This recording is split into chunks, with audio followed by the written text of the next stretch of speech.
I got up next, I have Cooper Turley of Audius and of the creator community.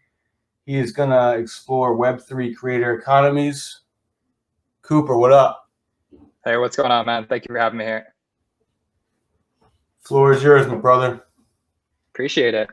Hey, what's up, guys? This is Cooper coming in live from ETHDenver. I've been a big fan of this event for quite a long time, so getting to present here is definitely an honor to me. Quick shout out to everyone on the ETHDenver team. You guys have been doing fantastic work. I'm excited to be here. So today I'm going to be talking about Web3 creator economies, as you just saw on that last slide. From a high level, I've been working with a lot of creators just on how to use crypto in new and exciting ways. And I want to spend this time today to just go through what I've been seeing, how to build communities in Web3, and how to use these new premises like NFTs and social tokens to build new and exciting communities. So with that, let's get right into it. So these days I'm working on quite a lot of things. It's kind of a running meme at this point that I'm involved with more projects than can count. I listed out a bunch of the stuff that I'm working on the left side here. My main gig these days is at crypto strategy at Audius. This is a decentralized streaming protocol that now has close to 2 million monthly active users. I think this is really important to emphasize. It's a project that I'm really passionate about as someone who's really into music. And I think the fact that we're building for such a large number of new users speaks tremendously to how far this space has come and to where we're going. Outside of that, I've been doing a lot of token and governance design work with a couple teams, social token management, journalism, NFT collector, advising a couple projects, farming everything there is to farm, doing some protocol politician work, DAO lover, and investor at a couple companies. So as you can see on the bottom there, I see a lot of projects. This is kind of giving me some perspective to basically figure out where are we now, where are we going, and how do we offer this technology to new users so that they don't feel overwhelmed when they want to come in and start using Ethereum and crypto as a whole. For me personally, I've been really driven by this power of community for quite a long time. I started off in the space as a community manager, helping to figure out what this whole ICO craze was. Over the years, we sort of boiled down what it meant to have a true community. I owe a lot of this to the DAOs that I was really early involved in. And especially as we get into a more digital world, finding meaningful connections is really, really important. I think it's kind of difficult for us to figure out how to navigate these new digital ecosystems when it comes to Telegram and Discord, Twitter, TikTok, now Clubhouse, whatever it might be. And so for me, getting to find ways for people to connect with one another, and more importantly, finding ways for people to get paid to pursue their passion, this is something that I think is really powerful about Web3 and crypto. And so a lot of my time as of late has been focused on helping creatives build compelling tools and basically find ways to monetize around what they want to be doing, basically allowing them to work on the things that they're passionate about and finding ways to be sustainable off of that. So today we're going to talk a little bit about creator economies, as I mentioned before. Before we dive into that, I think it's really important to emphasize that there's a lot of industries in this world where creative pursuits are really attractive. You see these superstars releasing music every day, these rock star dreams and whatnot. But when it boils down to it, most of these artists today are only capturing about 12% of the music industry revenue. This is just one example of a creator economy that's heavily rivaled with middlemen and intermediaries. And so part of what I want to talk about today is how I'm seeing different creators using Web3 to basically change that notion, to capture more value, and to build community. So diving into that, what is a creator economy? There's a couple really amazing blog posts out there that I highly recommend reading. The first one, The Passion Economy by Li Jin, and the second one, The Ownership Economy by Jesse Walden. As you can see by these quotes here, new digital platforms enable people to earn a livelihood in a way that highlights their individuality. Ownership economy, rather than the platform's inner circle of founders collecting the value, the users are capturing majority of that value themselves. I think that these two premises of being able to be sustainable through creative work and being able to allow your fans to capture the shared upside of your success creates this really interesting flywheel that we've never seen in history before. So what I want to do with this talk is kind of talk about how that's happening and how people are using Web3 to do that. As you can see here, I have a nice little flywheel that'll kind of guide us through this presentation today. We have content, collection, and community. I think this is sort of the flywheel I'm seeing emerge for how you build a sustainable Web3 ecosystem. And what I want to do is spend some time diving into each of these pieces of the puzzle to help people understand how they can do this and what they can do within the communities they're working with today. Diving into content. So one of the best things about Web3 is exclusive content and exclusive access takes a whole new level. We see tools like Collabland, we see all these Discord channels, we see tools like Mintgate. There's all these different places now where you can basically gate content based on token holdings. And I think this is really powerful when we start to think about the ways that creators can engage with their audience. In a world where most content is free and publicly available today, being able to have exclusivity and give people a sense of shared ownership over exclusive content is really, really interesting. Taking that a step further, we're seeing a lot of stuff now with NFTs on Nifty Gateway and Super Rare, where the market is determining the price of a lot of these different objects and collectibles that we're seeing today. So one example I like to give is Beeple's piece, Politics is Bullshit. He released these NFTs for $1 a piece. You could only buy them for 5 minutes in an open edition, and now they're trading as high as $18,000. I think that the reason this is interesting is that creators now have ways to form markets around their creative work that are very fluid. It's very in line with their community, and they have ways to capture that upside. And so as I mentioned in the last slide about the ownership economy, what's really valuable here is that with these platforms, using Audius as an example, you can really own the value that you create. On the image on the right-hand side that you see here, with Spotify today, the platform is taking about 88% of that revenue, and the artist is only seeing 12%. What we're doing to change that is giving the artist about 90% of that and allowing the community to share that other 10% of the value. This premise of ownership and sort of sharing direct value capture with your users is really, really powerful, and it opens up this mechanism of direct community that feeds really well into this narrative of exclusive access and exclusive content. So once you have some exclusive content, what we're seeing now is that you're finding ways to be able to collect that content. So the most obvious answer to this is non-fungible tokens, NFTs. The last panel we were just on there had a lot of great insights about this topic, and it's something that's becoming more and more apparent. I think on my end, having been an NFT collector for a couple of months now, seeing the upside and the growth of this market has been absolutely just fantastic to watch. I mean, in the bottom left there, the chart speaks for itself. You can see all these marketplaces are doing historical records and volumes, but to me, it's not really about, the sales numbers. I think that in crypto, it's easy to point to financial metrics as a mechanism of success. But, what I get really excited about is how you use collectibles in new and creative ways. So stuff like proof of memory, right? Being able to scan a QR code, POAP, one of the best sponsors in this ecosystem and one that's very closely working with ETHDenver. Having a piece of having an NFT to prove that you went to a physical event and being able to share that from now and through the end of time. These principles are something that are really, really powerful. And when you add in a financial value to them and sort of create an experience around it, I think it starts to get really, really interesting. So as far as the Web3 creator economies are concerned today, I'm seeing a lot of work around audio NFTs. Audio reactive NFTs are NFTs that have a music component to them that interacts directly with the underlying work. And now what we're seeing is a lot of artists really leaning into using NFTs as another revenue stream to monetize in the absence of touring. So some examples of this, Blau, RAC, Meta, there's a couple artists that are doing this really, really good job with this. And they're basically releasing NFTs to better engage community and to create exclusive experiences around these digital collectibles. On the right-hand side of the screen here, you can see this notion of crypto media. This is an idea presented by Zora, which basically says that all NFTs have a media component to them. But now for the first time in history, that media can have a market associated with it. So you can think of this as a blog post, a song, a piece of content on the internet that we see today, like a tweet. And the biggest difference here is that all of that is now collectible, right? So in a world where it's largely been gaming items or digital art, et cetera, taking this primitive and opening it up to any form of content that lives on the internet and giving it an investable layer, we can now start collecting anything and everything that we consume on the internet. I think this is really powerful, and I think it's a tool that a lot of creators are going to keep using moving forward. The last one here that I want to touch on is community. So this is a subject that I'm really passionate about. It's something I've spent most of my time developing. More recently, this notion of social tokens has been extremely intriguing to me. There's a lot of talk around like, what is a social token? What makes it valuable? As someone who's been in DAOs and seen firsthand how valuable it can be to just be a part of a community, I think social tokens are a way to do this in a little bit more mainstream friendly manner. So on the right-hand side of the page here, you can see a map of just some of the many creators that are using social tokens today. I honestly want to say this is probably like, maybe 20% of all the social tokens that are out there. This number is growing so fast that it's honestly hard to keep up at this point. I'm working very closely with a project called Seed Club, which is helping creators launch their own social tokens. And I think this growing movement around encouraging creators to figure out how they want to monetize their brand, how they want to issue a currency to better connect their community members, and how to build experiences around these social tokens. We're quickly going away from using personal tokens as a fundraise to entirely airdropping these tokens to an active community, giving them tools and features to connect with one another and building meaningful relationships online. So as I said at the beginning of this presentation, Web3 creator economies are entirely about the community itself. They're about, forming connections amongst those peers and individuals. And to me, using these social tokens as a means of connective glue has been a really fascinating design space to work in. So some things I want to touch on very fast are gated discords. I mentioned a tool called Collabland earlier. And what we're seeing today is a lot of these Discord channels where you need to hold a certain amount of tokens to access them.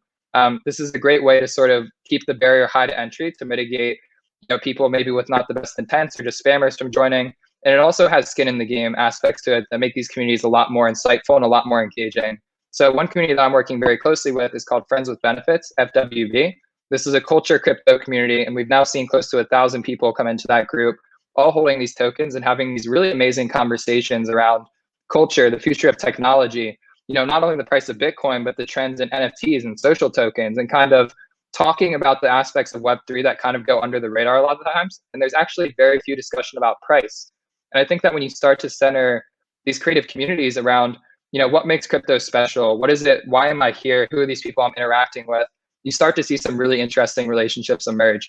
So for me, when I think about creator economies, these digital networking opportunities, or these abilities to meet other people that hold the same tokens as you, or that they share the same ethos as you, it kind of opens up these playgrounds where you can go and meet people IRL, you can go and have Zoom chats with them, whatever it might be. But the important thing to keep in mind here is that's all possible because of community. And using things like social tokens, we can now form deeper relationships around community than we've ever formed before. What I'll say is, as a kind of a cool example here, an artist I've had the pleasure of working with named REC launched a social token a couple of months back. This was a huge community event. And I think on my end, seeing someone with this high status profile as him launching a social token want to show me that this is a very, very big design space that is only now just getting explored. REC is probably the most well-versed musician when it comes to crypto that I know personally. But since then, the amount of conversations I've had with creators that are saying, hey, I want to do NFTs. I want to do a social token. I've never touched crypto before, but I want to start using Web3 to better build a community and monetize on behalf of my growing fan base. These conversations have shown me that crypto is no longer about the financial value of Ether or the speculative nature of a new layer one blockchain. We now have tools and premises to actually create these entirely new ecosystems. And by giving creators the tools to basically leverage this technology, I think we're starting to see a huge trend around how to do this in a much more meaningful way than what we've ever seen before. So, the obvious question here is, how do I do this? I think that everyone can see that there's value in doing these things, but it's an obvious answer that people don't really know where to get started. So what you can see here on the screen is a couple different pictures. On the left-hand side, we have the NFT issuance landscape. And on the right-hand side, we have a couple logos from teams that are working on social tokens.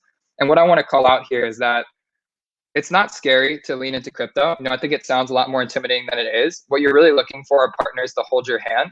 And this is why I've been playing a big role on the artist management side and on the social token management side, is just helping people to get started. So you look at this picture on the left-hand side and you say, okay, there's 35 different projects that I can issue an NFT through. Where do I go? Who do I want to work with? And what does this look like? And part of the role that I've been playing is guiding people through these different platforms, giving them the pros and cons of each, and helping to connect them with the teams to make their drops and to make their experiences as valuable as possible. On the right-hand side, we see the exact same thing. Hey, I want to make a social token. There's a bunch of different places I can do this. I've made a social token. How do I distribute it? How do I build out this ecosystem? These are all questions that are going to get more and more important over time. I think it's really important to emphasize that we're reaching a tipping point now where all of these amazing celebrities and creators want to get into crypto, but we need to be really delicate about how we guide them through that process. I see a very obvious red flag emerging where a lot of these creators are coming in and doing token sales. They're selling an NFT for a lot of money. They're making money off crypto. And then all of a sudden everyone's like, oh, crypto has worked. Crypto is here to succeed. But in my mind, the financial value associated with these campaigns and these programs is just about the least exciting piece of the puzzle here. I like to say that a lot of people have followings in this world, but very few have community.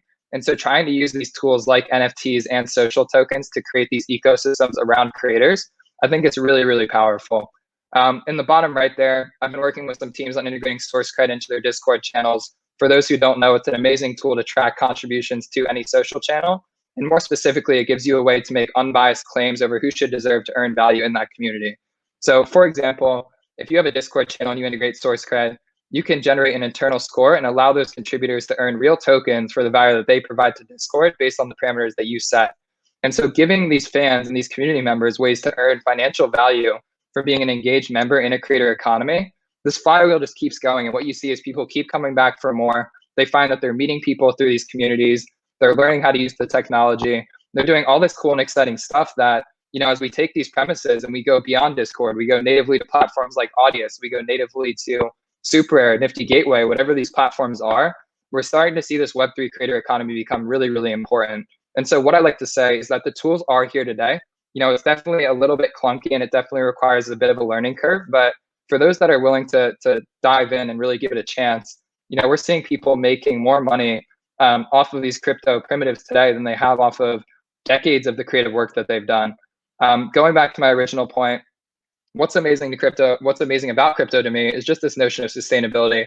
It's not about getting rich. It's not about having a retirement fund because you sold a couple NFTs. You have the Beeples on one end of the spectrum that raise millions of dollars, but more importantly, it's these small artists that can raise a couple $100s off the back of these creative works that they put out. They can monetize directly from their fans. They're not going through these large bodies and these black boxes that take months to get paid. They can create ecosystems where they get paid in real time, and they can see direct financial upside from their growth of their communities and the investments they're making into these tools like Discords and into these social tokens, et cetera. And so this is where a lot of my time has been spent at. It's something I'm becoming increasingly more passionate, and it's something that I'm really looking forward to as we keep building out over the next couple months. So what's next? We covered a lot of stuff today. We covered exclusive content on platforms like Audius. We covered NFTs on platforms like Zora and Super Rare. We covered community, gated discords. We covered collab social tokens, all of that. There's a lot of tools on the table. What I'll say for any creator that's watching this or anyone that may know creators, there's a couple key rules that I think are very much the same amongst all of these. First and foremost, build for 100 true fans.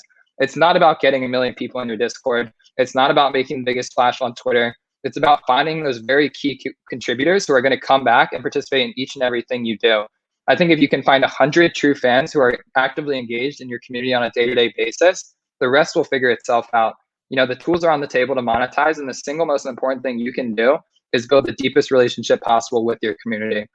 There's a great rule called the 90-10-1 rule. What this says is that 90% of a community is going to be lurkers, 10% are going to be passive contributors, and 1% are going to be active contributors. So going back to this 100 true fans rules, don't design your experience to expect everyone in your community to participate. Really focus on that 1% and do what you can to empower them. Some great examples I've seen of this is what Balancer is doing right now with their Valors community, where each of these core contributors are getting a fixed amount of tokens per month for being active contributors, for helping to steward community, facilitating governance discussions. You can really lean into empowerment in a number of different ways. And what's cool about crypto is that a lot of these people, this is their first time entering the space. Giving them a special role in Discord really moves the needle in terms of how involved they feel in that community. Giving them a shout out on Twitter from an account that has a lot of followers, these are things that keep people coming back for more. And it's things that really just emphasize why this Web3 movement is so powerful and why this line between community and team is able to be blurred in such an effective manner. As you can see here, participation over speculation. I think with NFTs, social tokens, really any tokens in general, we all get caught up in what is the price of this token, what's the market cap, what's the FTV, but it's just about participation. I've seen personally that for all these Web3 creator economies, the more you lean into the value created around the participation and the less you talk about token price, the more successful that project's going to be. The last thing I'll say here is don't be afraid to try. There's probably about 100 creators in the world doing this in a meaningful way right now. I think if you're listening to this presentation, or if you know someone that's willing to listen to these type of ideas, they are literally on the forefront of what's going to become an incredibly huge industry over the next 10 years. So as you can see in the bottom left-hand side, there's never been a better time in history to be a creator. If anyone listening to this has questions about what's going on, please slide into those DMs. You can find me on Twitter at Koopa. I talk about this stuff nonstop. And yeah, it's been an incredible year. I'm really looking forward to seeing everyone that's watching this IRL, ETHCC coming back up, DevCon hopefully sometime next year. It's been a weird couple years here since the last ETHDenver, but I'm feeling really good about where things are at. And I think we have a lot of cool stuff in the pipeline. So just want to say thank you again to the organizers, and I'm looking forward to talking to everyone soon. Yeah, absolutely, Cooper. Everybody probably feels very similar. So thank you very much, Cooper. That was amazing. Really, really great to take a tour around that space. So thanks for sharing your insights on community. And that's one thing we can all really need to keep at the forefront is really, if you don't have the community piece, the people will find a technology that they, enables them to do what they want, but the core community has to be there. The other thing that's really exciting is, artists being able to leverage this technology. It's the same type of thing that artists have done in every other medium, whether it was Instagram, whether it was Facebook, or you know, whether it was on television back in the day or radio even before that. They've traditionally, artists have adapted to the mediums and in order to communicate their message. So I think this is just one more step. Absolutely. And thank you again for having me. I know after this we have John coming up. I'm a huge user of Super, a big fan of the platform. So I think you guys are in for a real treat. Indeed, indeed. We have John on deck. So thank you very much, Cooper. I appreciate it. Thank you guys. Have a great day. Cheers.